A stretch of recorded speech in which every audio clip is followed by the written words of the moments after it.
Que la grâce de notre Seigneur Jésus-Christ demeure avec nous tous. Amen. Nous allons lire le livre de 1 Corinthiens chapitre 2, les versets 13 jusqu'à le verset 15. Et nous en parlons non avec des discours qu'enseigne la sagesse humaine, mais avec ce qu'enseigne l'Esprit, employant un langage spirituel pour les choses spirituelles. Mais l'homme animal ne reçoit pas les choses de l'Esprit de Dieu, car elles sont une folie pour lui, et il ne peut les connaître, parce que c'est spirituellement qu'on en juge. L'homme spirituel, au contraire, juge de tout, et il n'est jugé lui-même par personne. Amen. Frères et sœurs, ce matin, nous allons encore examiner de près ces passages que nous venons de lire. La Bible nous dit que il y a deux types de sagesse. Quand nous lisons dans ce passage, nous trouvons deux types de sagesse. Il y a la sagesse humaine et il y a la sagesse de l'esprit.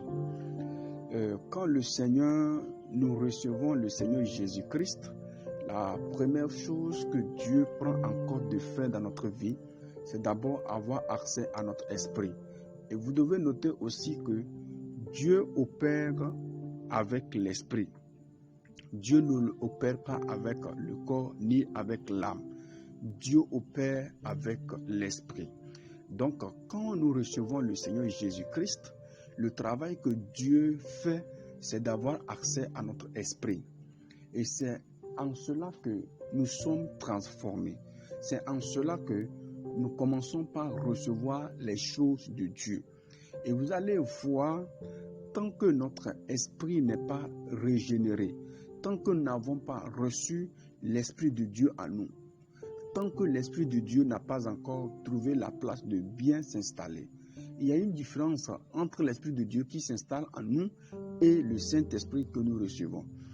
Le Saint-Esprit est la présence de Dieu en nous. Maintenant, l'Esprit de Dieu, c'est une régénération de notre esprit. Notre esprit doit être régénéré, notre esprit doit être transformé pour concorder avec l'Esprit de Dieu. Voilà, c'est ainsi que nous arrivons à comprendre clairement ce que la Bible nous dit.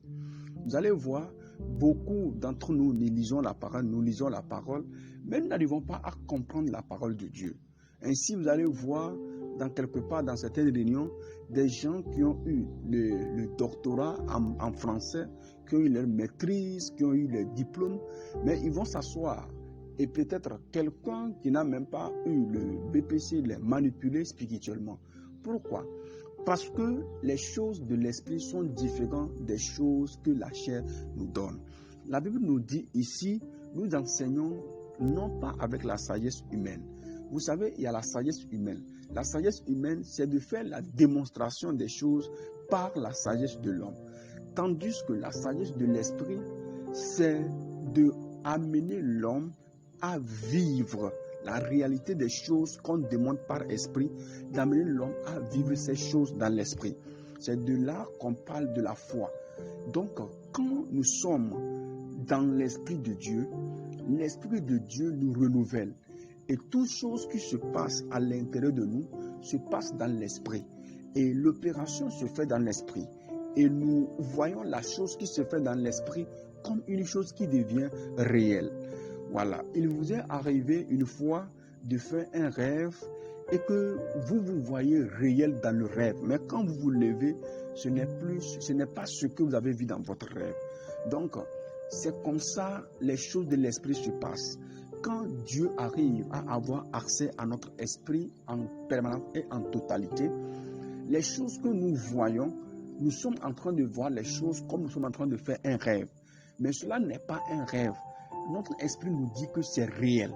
Notre esprit nous révèle que ce que nous sommes en train d'entendre ou ce que nous sommes en train de recevoir spirituellement est réel. Ici, la Bible nous dit quoi? La Bible nous dit que l'homme animal ne reçoit pas les choses de l'esprit.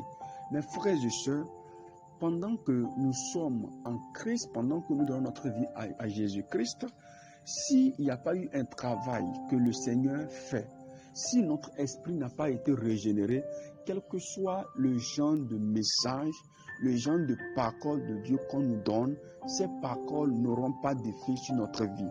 Ces paroles ne vont pas nous transformer. Parce que les choses qu'on va nous enseigner, ce sont des choses de l'esprit. L'esprit, Dieu ne travaille pas avec le corps. Dieu ne travaille pas avec l'âme. Dieu travaille avec l'esprit. Donc, ce que Dieu fait d'abord, c'est de rendre notre esprit disposé. C'est que notre esprit soit disposé à comprendre. Lorsque je suis en train de parler et je dis que le Seigneur t'ait guéri, qu'est-ce que tu reçois dans cette parole en disant que le Seigneur t'ait guéri? Lorsque tu reçois cette parole parce que j'ai parlé que le Seigneur t'ait guéri, tu ne recevras jamais la guérison. Pourquoi? Parce que tu as reçu une parole. Non. Quand je dis que le Seigneur t'ait guéri, la parole que j'ai annoncée, il y a une vie qui est dedans. Il faudrait que ton esprit soit capable de capter la vie qui est sortie de ma bouche, soit guérie.